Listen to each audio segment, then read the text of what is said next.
पंजाब में सत्ता परिवर्तन हो चुका है। कैप्टन अमरिंदर सिंह की जगह चरणजीत सिंह चन्नी ने सरकार की कमांड संभाल ली है। लगातार ही अधिकारियों के तबादले भी हो रहे हैं और इसी मुद्दे पर बातचीत करने के लिए हमारे साथ हम मौजूद हैं पंजाब भाजपा अध्यक्ष अश्विनी शर्मा। शर्मा जी, क्या लग रहा है कि चरणजीत सिंह चन्नी की सरकार ने काम करना शुरू कर दिया है? पहला रिएक्शन क्या है आपका? ऐसा है कि एक तो चन्नी जी को मुख्यमंत्री बनने पर हमने शुभकामनाएं पहले भी दी हैं, आपके माध्यम से भी दी हैं। लेकिन जिस प्रकार से उनका चुनाव हुआ है वो कई प्रकार की शंकाएं पैदा करता है। वो कांग्रेस का कोई दलित प्रेम नहीं है। हालात और घटनाक्रम इस प्रकार से घटित हुआ कि कांग्रेस ने अपनी आंतरिक कला को थोड़े समय के लिए विराम देने के लिए उनके नाम को आगे किया। और अभी ये 2-3 दिन के अंदर जिस प्रकार जल्दबाजी के अंदर निर्णय हो रहे हैं, उनसे एक शंका पैदा हो रही है कि क्या ये मुख्यमंत्री जी के द्वारा निर्णय हो रहे हैं, जहाँ दिल्ली से हो रहे हैं, जहाँ पंजाब के अध्यक्ष करवा रहे हैं। तो ये कार्यशैली को लेकर अभी इस प्रकार का जो वातावरण बन रहा है, इस पे अभी मुझे नहीं लगता कि तत्काल कोई बड़ा कमेंट किया जाए, लेकिन शंका का वातावरण जरूर पैदा हुआ है। लेकिन आपको लग रहा है कि ओवरशैडो किया जा रहा है चरणजीत सिंह चन्नी को? क्योंकि जिस तरह से एक कांग्रेस ने कहा कि दलित को मुख्यमंत्री बना दिया गया है, उनकी देखरेख में ही पूरी तैयारी भी चुनाव की जा रही है। क्योंकि अभी यदि कहा जाए तो सिर्फ 2.5 महीने का समय शेष बचा है, उसके बाद mid of December code of conduct लागू हो जाएगा।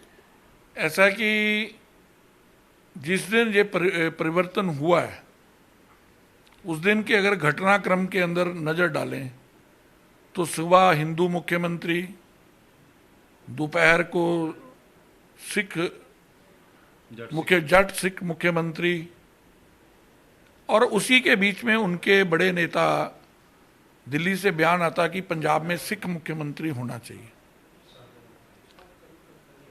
तो उसके बाद चन्नी जी को मुख्यमंत्री के रूप में नाम आया और ये बोला गया दलित सिख मुख्यमंत्री। कांग्रेस कंफ्यूज थी और इस कंफ्यूजन के अंदर ये सारा खेल उसने किया है।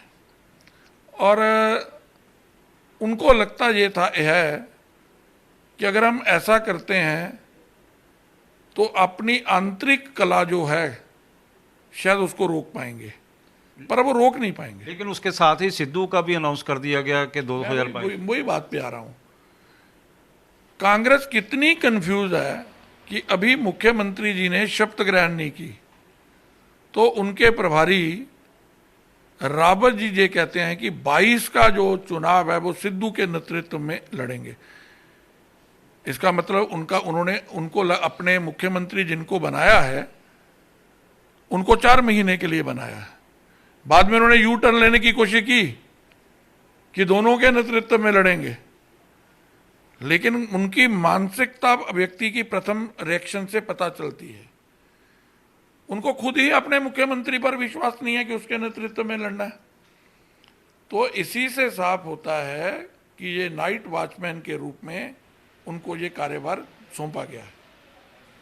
चन्नी कहते हैं कि उनका बिस्तरा वो गाड़ी में ही पड़ा होगा, कोई भी आम वर्कर उनके पास आ सकता है, उनसे बातचीत कर सकता है, उनका फोन 24 घंटे खुला रहेगा। ऐसा अभी जुम्मा 2 दिन हुए हैं, इसलिए मुख्यमंत्री जी पर और उनकी कार्यशैली पर मुझे लगता कि उनके साथ भी अन्याय हो जाएगा अगर जल्दी टिप्पणी करते हैं।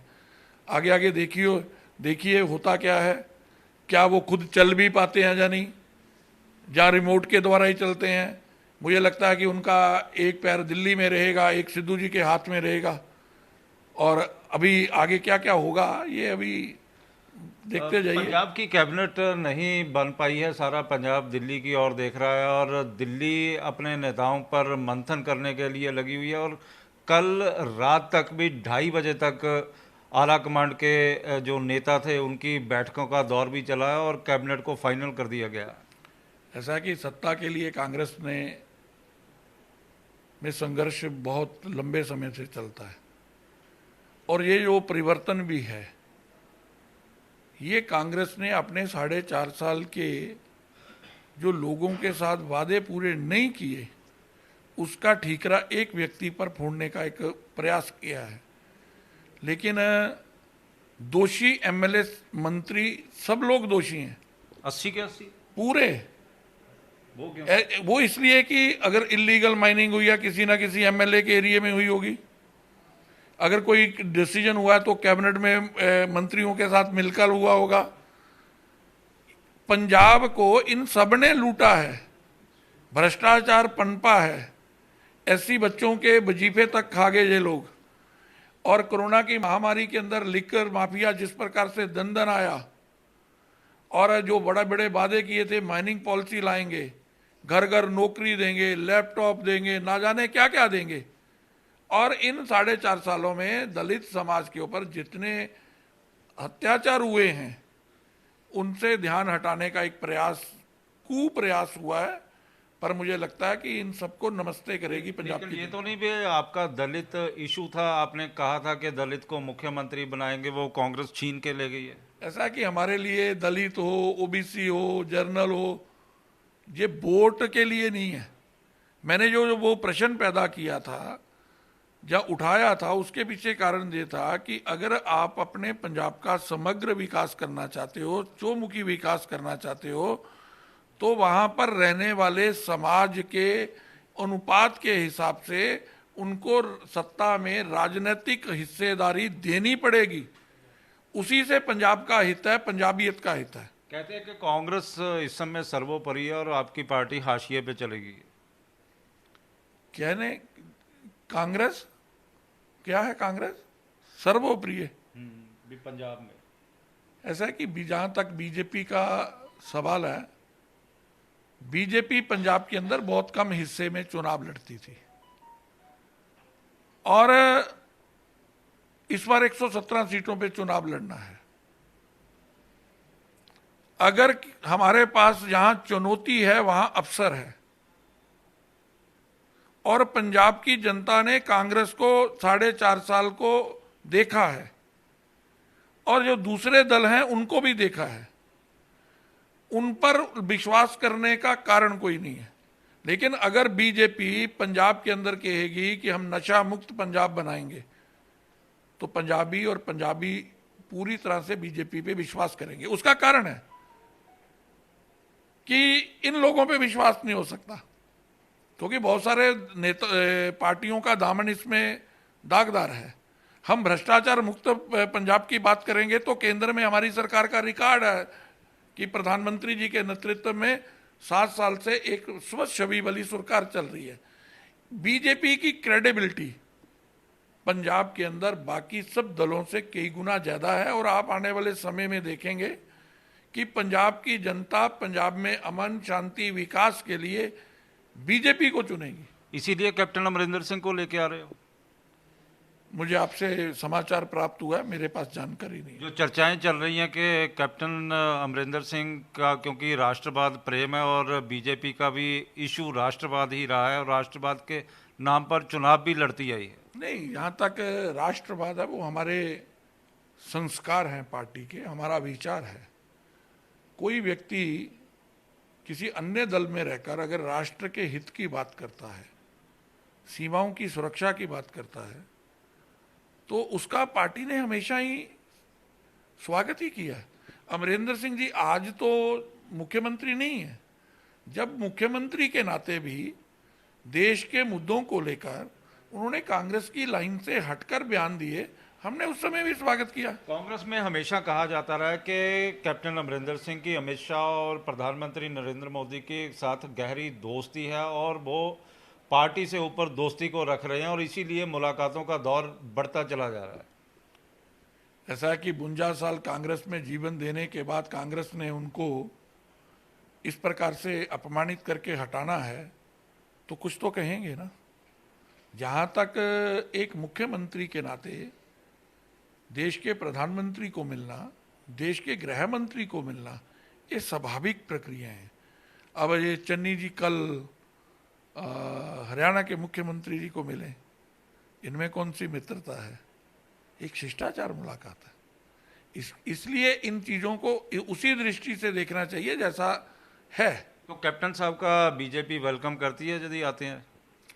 नहीं, आज के संदर्भ में ये प्रश्न नहीं है। तो कोई भी व्यक्ति यदि बीजेपी में आना चाहता है, जिस तरह से चर्चाओं का दौर भी पंजाब में चल रहा है और जिस तरह से राष्ट्रवाद के ऊपर, पाकिस्तान के ऊपर कैप्टन अमरिंदर सिंह ताबड़तोड़ हमले कर रहे हैं, नवजोत सिंह सिद्धू का नाम लिया जा रहा है कि उनकी जनरल बाजवा के साथ दोस्ती, इमरान खान के साथ दोस्ती जप्फी डाल ली गई और उसके बाद लगातार पंजाब में जो आईएसआई पूरा अपना एक्टिवली रोल निभाती आ रही है, हैंड ग्रेनेड पकड़े गए और टिफिन बम तक पकड़े जा चुके हैं।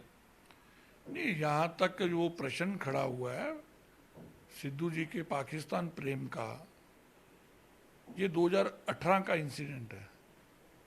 तब भी भारतीय जनता पार्टी ने बड़ी बुलंद आवाज में ये बात कही थी कि किसी भी व्यक्ति से के निजी संबंध देश की सुरक्षा से, देश की एकता और अखंडता से बड़े नहीं हो सकते। और उस समय भी वो जिस प्रकार वहां गए थे, बाजवा जी से और वहां के आर्मी चीफ से जिस प्रकार से उन्होंने पंजाबी में जप्फी डाली थी और इमरान खान जी के कसीदे निकाले थे, उस समय उन सैनिकों पर, उनके परिवारों पर जो सीमा पर देश की सुरक्षा के लिए दिन रात लगे हैं, उनकी भावनाओं को चोट लगी थी। भारतीय जनता पार्टी ने उस समय भी विरोध किया था। और आज अगर कोई इस बात को देर से ही कह रहा है, हमारा स्टैंड तो पहले दिन से है कि व्यक्ति देश से बड़ा नहीं हो सकता, उसकी मित्रता देश से बड़ी नहीं हो सकती। यहां तक दूसरा सवाल है, बीजेपी में लगातार कोई हफ्ता ऐसा नहीं है जब ज्वाइनिंग नहीं हो रही। कल तक मैं बता रहा था लगभग 4000 के करीब बीजेपी के अंदर ज्वाइनिंग हुई है, जिसमें ब्यूरोक्रेट्स हैं, आईएएस अफसर हैं, पॉलिटिशियन हैं, अलग अलग पार्टियों से जुड़े हुए लोग हैं, इंडस्ट्रियलिस्ट हैं, तो जो पंजाब को बनाना चाहते हैं। बिल्कुल बनाना चाहते हैं। अश्विनी जी, एक बात बताइए कि आपको लग रहा है कि कैप्टन अमरिंदर सिंह और किसानों के बीजेपी, केंद्र सरकार और किसानों के बीच कैप्टन अमरिंदर सिंह एक पुल का काम कर सकते हैं? दोनों जो, चाहे वो केंद्र सरकार हो या फिर किसान संगठन हो, क्योंकि वहाँ पर भी वो इज्जत के साथ कैप्टन अमरिंदर सिंह को देखते हैं, तो एक पुल का काम कर सकते हैं कैप्टन?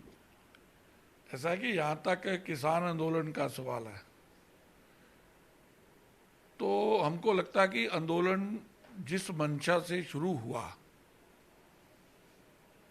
नाम किसान का रहा, और जब इन कानूनों को लेकर लगभग 11 दौर की बातचीत हुई और 60 घंटे की बातचीत के बाद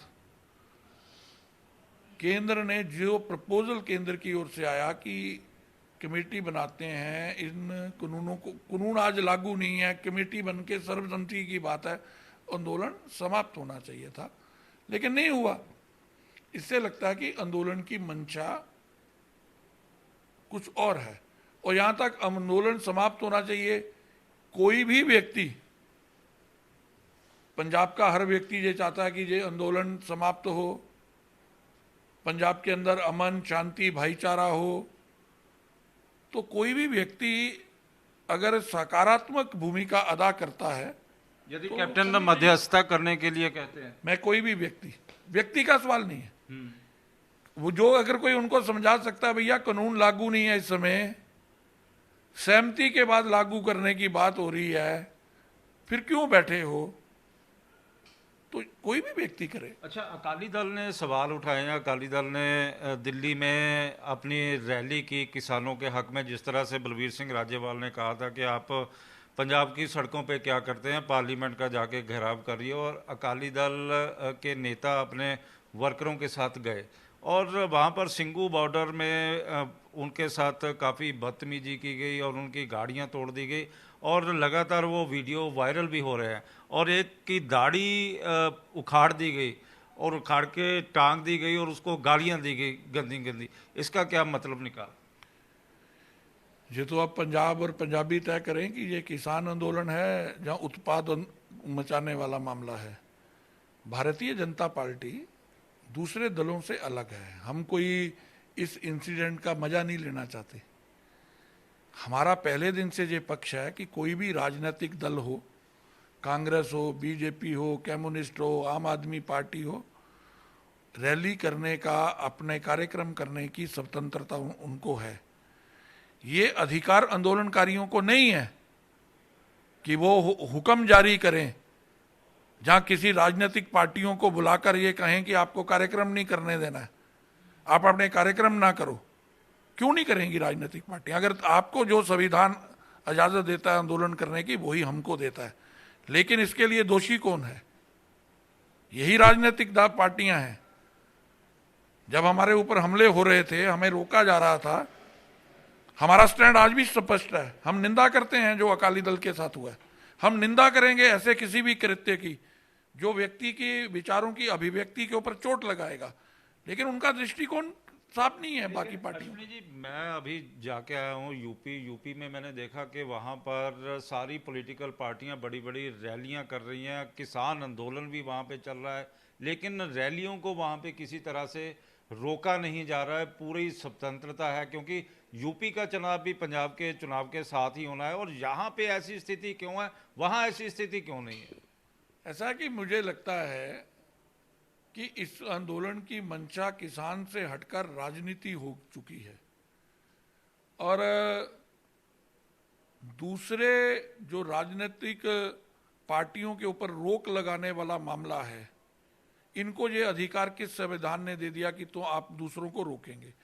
और दूसरा, कई बार लगता है कि कहीं ना कहीं राजनीतिक इंटरेस्ट, राजनीतिक लालसा कहीं ना कहीं पैदा हुई है। तो कोई आश्चर्य नहीं होगा कि कल को कोई इनमें से चुनाव लड़ ले, जहां चुनाव लड़ने के लिए मैदान में आ जाए। कहा जा रहा है कि लोग, चर्चा चल रही है कि अब किसानों को भी एफिडेविट दे देना चाहिए लोगों के सामने, के बात क्लियर कर देनी चाहिए कि हम 2022 का चुनाव नहीं लड़ेंगे।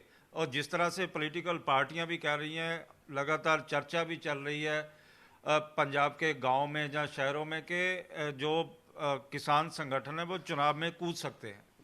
नहीं, मैं मुझे भी ये लगता है, और पंजाब के अंदर इस बात की चर्चा है कि अल्टीमेटली ये राजनीति में कूदेंगे। तो इनको अपना, दूसरे के पक्ष स्पष्ट करते हैं, अपना पक्ष स्पष्ट करें ना, पंजाब की जनता के सामने अपना क्लैरिटी के साथ आए ना। नहीं आएंगे, दूसरे से शपथ पत्र मांगते हैं, कुछ शपथ पत्र दे, नहीं देंगे। तो आप क्या डिमांड करते हो इन लोगों से? अरे हम तो ये कहेंगे, अमन शांति भाईचारा बनाइए। हर एक व्यक्ति हो, संस्था हो, पार्टियां हो, उनको अपने विचार रखने का मौका दीजिए। ये लाठी डंडे से लोकतंत्र नहीं चलता है। अगर आपका पक्ष इतना मजबूत है, आप अपना पक्ष रखो, हम अपना पक्ष रखते हैं। आपको लगता है कि इनको एफिडेविट फाइल कर देना चाहिए लोगों के समक्ष के हम किसी तरह से कोई चुनाव नहीं लड़ेंगे? नहीं, मुझे नहीं लगता कि ये क्या करें या क्या करें। मैं इनको डायरेक्शन देने वाला नहीं हूं, और ये अपने लोकतांत्रिक, आप क्या मेरा करोगे? मैंने तो ये बोला ही है कि ये अपना विचार रखें, हम लोग अपनी बात रखें। पंजाब की जनता 22 को बटन दबाकर तय करे, लाठी डंडे गोलियों से तय नहीं होता है। ये थे अश्विनी शर्मा जो बता रहे थे कि किसान संगठनों को भी अपनी स्थिति क्लियर कर देनी चाहिए कि 2022 में उन्होंने चुनाव लड़ना है या नहीं लड़ना है। और वहीं पर उन्होंने कहा कि कॉन्स्टिट्यूशन हमें किसी भी तरह से किसी को दबाने की इजाज़त नहीं देता। यदि उन्होंने चाहा तो वो अपना चुनाव लड़ ले, भारतीय जनता पार्टी अपना चुनाव लड़ लेगी और दूसरी पॉलिटिकल पार्टियां अपना चुनाव लड़ लेंगी, और फैसला लोगों ने करना है, बटन दबाकर करना है। कैमरामैन इंद्रजीत के साथ विशाल इंग्लिश, न्यूज़ 24 चंडीगढ़।